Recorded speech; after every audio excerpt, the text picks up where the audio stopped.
আমার দেশের কিছু হাজি, আমার দেশের কিছু নামাজি, আমার দেশের কিছু দানবীর, আমার দেশের কিছু ইসলাম দরদি ব্যক্তি, তারা কোরআনকে মানতে চান শুধু ধর্মীয় কিতাব হিসাবে, কিন্তু কোরআন যে রাষ্ট্র চালাতে পারে, কোরআন দিয়ে যে সংসদ ভবন চলতে পারে, কোরআন দিয়ে যে সচিবালয় চলতে পারে, এটা তারা মানতে চান না। আছে না নাই? আসতে বলবেন না, আছে না নাই? ঠিক তেমনই ভাবে আমার রাসূলকে তারা ধর্মীয় নেতা হিসেবে মানতে চান, নবীজির সুন্নাত দাড়ি রাখতে চান, নবীজির সুন্নাহ মাথার টুপি রাখতে চান, লম্বা কাপড় পরতে রাজি আছেন। এরপরে দুপুর পরে কাইলুলাকে তারা মানেন, ফলো করেন, মিষ্টি খাওয়া সুন্নত মানেন, মেসওয়াক করা সুন্নত মানেন। কিন্তু রাসূল যে সফল একজন রাষ্ট্রনেতা, তিনি যে রাষ্ট্রের প্রধান দায়িত্ব পালন করেছেন, আমার রাসূল যে একজন বিচারপতি, তিনি যে একজন সফল বিচারক ছিলেন, রাসূলকে রাষ্ট্রনায়ক হিসাবে মানতে চান না। এরকম কিছু মহল, এমন কিছু মুসলিম নামধারী কিছু মানুষ আমার দেশে আছে না নাই? আসতে বলবেন না, আছে না নাই? রাসূলকে এক জায়গায় মানলাম, কোরআনকে এক জায়গায় মানলাম, আরেক জায়গায় মানলাম না। আমি আমার ভাষায় বলছি না, কোরআনের ভাষায় বলছি, তারাই হচ্ছে ভণ্ড, তারাই হচ্ছে প্রতারক। ঠিক কিনা? তারাই ভণ্ড। তাহলে এই শ্রেণীর লোক তো আমার দেশে মনে হয় নাই। আসতে বলবেন না, আছে না নাই? আছে। সম্মানিত ভাইয়েরা, মুখে দাড়ি, মাথার চুলটাও সাদা, দাড়িটাও সাদা, এত সুন্দর সুরত, এত সুন্দর চেহারা, দেখে মনে হয় জিব্রাইল আকাশ থেকে নেমেছেন। সবাই জানেন, ভার্চুয়াল অনলাইনে সবাই দেখেছেন, এমন একজন সুন্দর চেহারার অধিকারী লজ্জায় মাথা নিচু হয়ে যায়, যিনি এদেশের একজন শীর্ষস্থানীয় ধনী। পালানোর জন্য চেষ্টা করলেন, পালাতে গিয়ে দাড়িটাও কেটে ফেললেন। জানেন কিনা? জানেন কিনা? এই সমস্ত ব্যক্তিরাই আমাদেরকে 16 বছর ধরে বলেছে আমরা নাকি ধর্মের ব্যবসা করি। আমাদেরকে ধর্ম ব্যবসায়ী বলেছে, ধর্মের নামে রাজনীতি, এটাকে তারা গালি হিসাবে প্রয়োগ করেছে। আমাদেরকে সন্ত্রাসী বলেছে, আমাদেরকে জঙ্গি বলেছে। ধর্মের ব্যবসায়ী আমরা নই, ধর্মের ব্যবসায়ে তারাই চ্যাম্পিয়ন, যারা সুবিধা অনুযায়ী দাড়ি রাখে, আবার সুবিধা বুঝে দাড়ি কাটে। ঠিক কিনা? দাড়ি কাটে। দাড়ি কেটেও তো রেহাই হলো না। দুই বন্ধু একসঙ্গে এমন নৌকায় চড়ছে, সেই নৌকার ভিড়ে না, কুলে আর ভিড়তেছে না, ধরে ফেলেছে কোস্টগার্ড। বলা হলো চলেন, আইনমন্ত্রী তাকে ধরে ফেলেছে। আইনমন্ত্রী আর একা যেতে রাজি নন। আইনমন্ত্রী বলছে, আমার একা নিয়ে যাও কেন? ওই যে দরবেশ বসে আছে। কে বসে আছে? দরবেশ। কিন্তু মুখে কি নাই? কিসের জন্য? বাঁচার জন্য, সুন্নত আদায় করার জন্য নয়। আবার ওইদিকে সিলেটে গিয়ে একজন নিজের সেফটির জন্য, নিরাপত্তার জন্য দাড়ি কাটাওয়ালা মানুষটা আবার দাড়ি রাখছে। জানেন না? আপনারা জানেন না? রাখছে। সিলেটবাসীকে ধন্যবাদ, বিসি আউট করছে।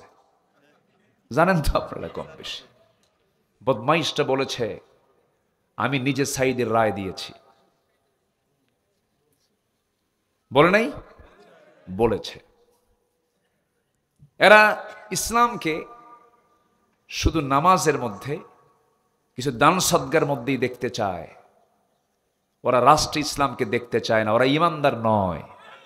আসতে বলবেন না, জোরে বলুন, ঠিক কিনা? ওরা ইমানদার নয়। রাসূল কেমন ছিলেন?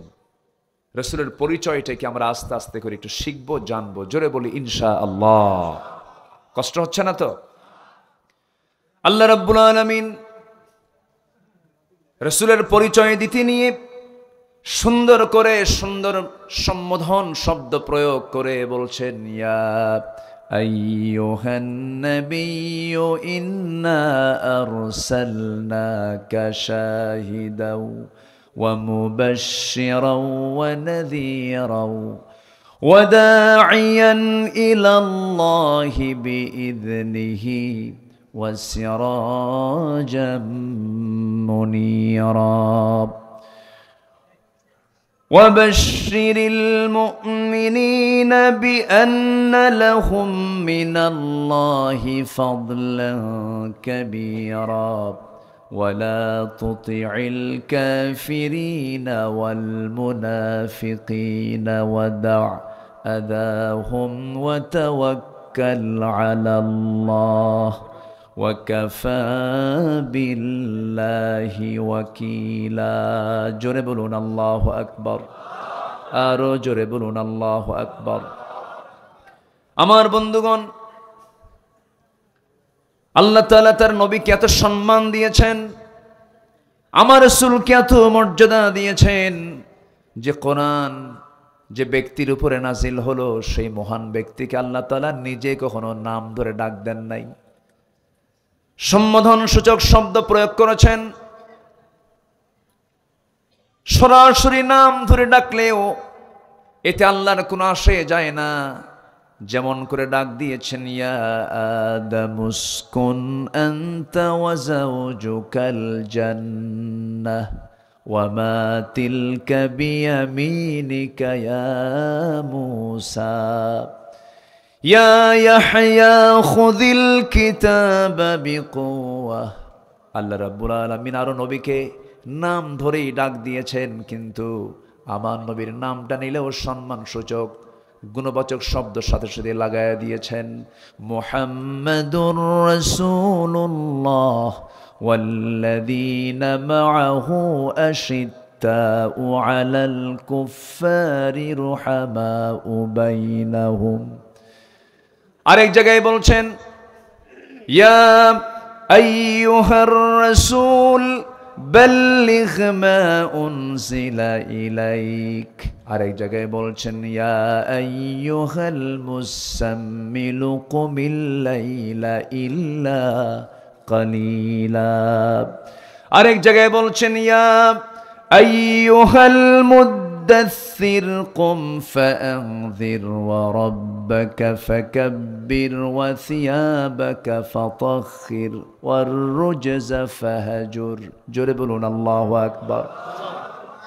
আমার আল্লাহ তাআলা আমার নবীকে কি সম্মানটাই দিয়েছেন, গোটা কোরআন কোথাও খুঁজে পাবেন না ইয়া মুহাম্মদ বলে একটা বার ডাক দিয়েছেন। সেই নবীর সম্মানটা কত, মর্যাদাটা কত, সেই নবীর মর্যাদা আল্লাহ রাব্বুল আলামিন এত দিয়ে দিয়েছেন, কিন্তু বিগত 16 বছর ধরে এমন কোনো টাইম নাই এদেশের নাস্তিকের বাচ্চাগুলো রাসূলকে গালি দেয় নাই। ঠিক কি না? গালি দিয়েছে না? গালি দিয়েছে, তাদের প্রমোশন হয়েছে। যে সমস্ত নাস্তিকরা আল্লাহর বিরুদ্ধে, নবীর বিরুদ্ধে কথা বলেছে, ওদেরকে প্রমোশন দেওয়া হয়েছে। বিগত 16 বছর ক্ষমতার মসনদে যারা ছিল তারা চেয়েছিল এই জমিন থেকে ইসলামকে নিশ্চিহ্ন করা যায় কেমনে। ইসলামী আন্দোলনের প্রথম সারির নেতৃবৃন্দকে তারা অন্যায়ভাবে গ্রেফতার করে, অমানবিকভাবে জেলে পুরে, জুলুম করে, নির্যাতন করে, বিভিন্নভাবে ফাঁসিতে ঝুলিয়ে, বিষ প্রয়োগ করে হসপিটালে নিয়ে শহীদ করে দেওয়া হয়েছে। সম্মানিত বন্ধুগণ, ওরা ভেবেছিল মনে হয় এরকম আচরণ করলে ইসলাম নিভে যাবে। ইসলাম কারো বাবার না, ইসলাম কার? আসতে বলবেন না, ইসলামটা কার? আল্লাহর ইসলাম। ইন্নাদ-দীনা ইনদাল্লাহিল ইসলাম। ইসলাম কারো বাবার নয়। আমার দেশে তো বাবার রাজনীতি করে অনেকে, কারো বাবার দেশ, কারো স্বামীর দেশ, কেউ স্বামী নিয়ে ব্যস্ত, কেউ বাবা নিয়ে ব্যস্ত, কারো স্বামীর দেশ, কারো বাবার দেশ, মাঝখান দিয়ে আমরা শেষ। আমরা কারো বাবার রাজনীতি বিশ্বাস করি না, আমরা কোন স্বামীর রাজনীতি বিশ্বাস করি না, আমরা বিশ্বাস করি কোরআন দিয়ে আমরা রাজনীতি করতে চাই, ঠিক কিনা? ইসলামের রাজনীতি আছে না নাই? আসতে বলবেন না, আছে না নাই? আমি মনে করি প্রযুক্তির কল্যাণে অনলাইন আমার আলোচনা চলে যাবে। এই দেশের সমস্ত ইমাম খতিবদেরকে এই বিষয়ে আমি একটু নির্দেশনা দিতে চাচ্ছি। আমার এই নগণ্য এলেম কালাম তেমন নেই, যতটুকু বুঝতে পেরেছি আমি 4.5 লক্ষ মসজিদকে এখন বড় কার্যালয় মনে করতে হবে। জুমার খুতবায় প্রকৃত হক কথা, বস্তুনিষ্ঠ কথা মুসল্লির সামনে উপস্থাপন করতে হবে। ইসলামের সবচাইতে বড় কার্যালয় হলো সব মসজিদগুলোকে আবাদ করতে হবে।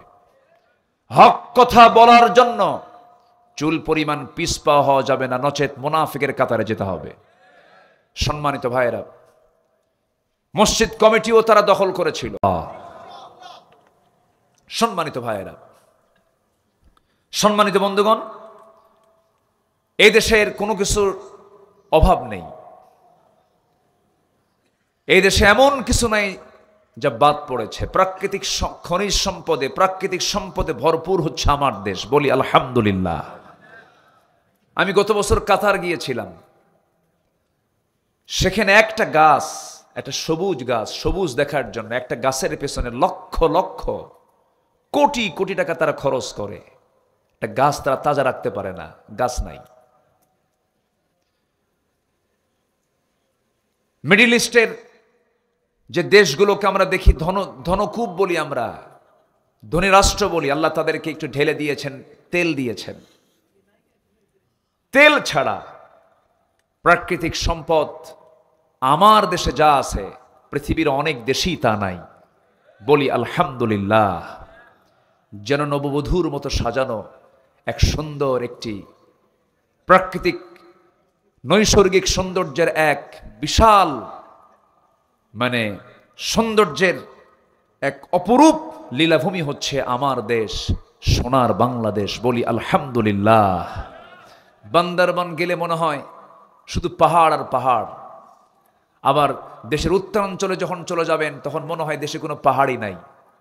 আবার যখন সামুদ্রিক এরিয়াতে যাবেন শুধু সমুদ্র আর সমুদ্র। আবার বরিশালের দিকে যখন যাবেন শুধু ধান, নদী, খাল, এই 3 বরিশাল। টেকনাফ থেকে তেতুলিয়া, রূপসা থেকে পাথরিয়া, সুন্দরবন থেকে বান্দরবন, প্রতিটি জায়গা, প্রতিটি ইঞ্চি ইঞ্চি মাটিতে আল্লাহ তাআলা রহমত আর বরকত দিয়ে ভরপুর করে রেখে দিয়েছেন। সব ছিল, সবই আছে, শুধুমাত্র একটা জিনিস নাই। আমার কাছে খুবই ক্রাইসিস মনে হয়, সেটা হলো সঠিক নেতৃত্বের দারুণ সংকট আমার দেশে। আসতে কোন কেন, জোরে বলুন ঠিক কিনা? দেশের স্বাধীনতার 53-54 বছর চলে, অনেকেই ক্ষমতায় গিয়েছেন, ক্ষমতার স্বাদ তারা নিয়েছেন। যত বৈদেশিক সাহায্য এসেছে এ পর্যন্ত তার 75% টাকা সব নেতাদের পকেটে চলে গেছে। জনগণ মাহরুম হয়েছে, জনগণ পায়নি।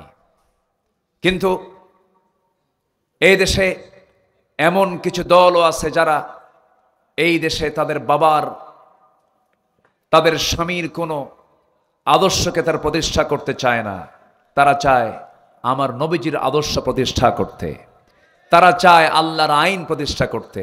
এমন একটা মহল, এমন একটা টিম, এমন একটা গোষ্ঠী আমার দেশে আছে না নাই? আসতে বলবেন না, আছে না নাই? আছে। আমি লক্ষ্য করছি 2-1 করে লোক উঠতেছেন। আমি কি শেষ করে দেব? ওঠেন কেন? মাহফিল এটা ট্র্যাডিশনালি অন্য জনসভার মতো জনসভা নয়, এটি একটি ইবাদতের জায়গা, বলি আলহামদুলিল্লাহ। এটি কিসের জায়গা বলেন তো? ইবাদতের জায়গা। আপনি যদি বিনা কারণে উঠে যান আর ফেরেশতা যদি এটাকে মার্কিং করে এবং শৃঙ্খলা ভঙ্গের আওতায় যদি নিয়ে আসে, আর যদি মামলা হয় জামিন হবে না কিন্তু। আসতে ঠিক কোন কেন? আরো জোরে বলেন। হ্যাঁ, তাহলে মামলা খাবেন? তাহলে একটু বসেন। কোরআন তো, কোরআন নিয়ে আমরা বসেছি, বলি আলহামদুলিল্লাহ। সম্মানিত ভাইয়েরা, এখন প্রশ্ন হলো, এই দেশে আবার ইসলামী দল একটা দুইটা না, মোটামুটি 51টা। কয়টা বলেন তো? 51টা। অনেক দল। এক ব্যক্তি এক দল, এরকমও আছে। আছে না নাই? সাইনবোর্ড আছে, ব্যানার আছে, কিন্তু লোক নাই। এরকম দলও আছে না নাই? আছে। এর মধ্যে কোন দলটা উত্তম, কোন ইসলামী দলটা উত্তম, এমন প্রশ্ন সবার ভিতরে কিন্তু উকি মারে মাঝে মাঝে। উকি মারতেই পারে। আমি এটার জবাব একটু দিয়ে দিচ্ছি। কোন এক মনীষী বলেছেন, বাতিল শক্তির বন্দুকের নল যে ইসলামী দলের দিকে তাক করানো থাকে, সেটাই হচ্ছে প্রকৃত হক ইসলামী দল। কথা ক্লিয়ার? আসতে কয়, কথা ক্লিয়ার? বুঝতে কি আর বাকি আছে? কোন অসুবিধা আছে? বিগত 16 বছর অনেক টুপিওয়ালা, দাড়িওয়ালা, বুখারীর উস্তাজ, অনেক বড় বড় মাদ্রাসার মুহতামিম, অনেক বড় বড় ইসলামী দলের নেতা, বিগত 16 বছর তারা সরকারের সর্বোচ্চ সুযোগ সুবিধা গ্রহণ করেছেন এবং গণজাগরণ মঞ্চে গিয়ে এমন একটা আলেম বলেছেন যে আমি আমার জীবনের শ্রেষ্ঠ কাজ করতে পেরেছি আজকের গণজাগরণ মঞ্চে আসতে পেরে। সম্মানিত বন্ধুগণ, ওয়াল কাযিমিনাল গায়জ ওয়াল আফিনা আনিন নাস, আমরা ক্রোধকে সংবরণ করা বুঝি। তওবা করুন, নচেত জাতি আপনাদেরকে ক্ষমা করবে না। ঠিক কি না? সম্মানিত ভাইয়েরা, তাহলে আমরা আল্লাহর যদি গোলাম হতে চাই, আমরা যদি রাসূলুল্লাহর যদি প্রকৃত উম্মত হতে চাই, তাহলে এই জমিনে আমরা আইন মেনে চলবো কার? আসতে বলবেন, আইন মেনে চলবো কার? এই জমিনে শাসন দরকার কার? আমাদের দেশে আইন চলতেছে কার? আল্লাহর। আল্লাহর আইন চলে। মানে 5ই অগাস্ট পাইছেন বলে বিজয় হয়ে গেছে? কিছুই হয়নি, কিছুই হয়নি। সামনে কাজের জন্য হয়তো অনুকূল পরিবেশ পেয়েছি, কিন্তু কাজ এখনো অনেক বাকি আছে না নাই? আসতে বলবেন না, আছে না নাই? আচ্ছা, এর জন্য ব্যক্তি গঠন করতে হবে, চরিত্রকে মানের পর্যায়ে নিয়ে যেতে হবে। আল্লাহ নিজেই ওয়াদা করছেন। একটু কান লাগিয়ে শুনুন, মহান রব্বুল আলামিন বলেন, وعد الله الذين آمنوا منكم وعملوا الصالحات ليستخلفنهم في الأرض। আল্লাহ ওয়াদা করছেন, তোমরা যদি ঈমান ভালো করে আনতে পারো, আমলে সালেহ যদি করতে পারো, লায়াস্তাখলিফান্নাহুম ফিল আরদ, লামে তাকিদ, নুনে তাকিদ প্রয়োগ করে বলা হলো, অবশ্য আমি তার হাতে খেলাফতি আমি আল্লাহ নিজে দিয়ে দেব।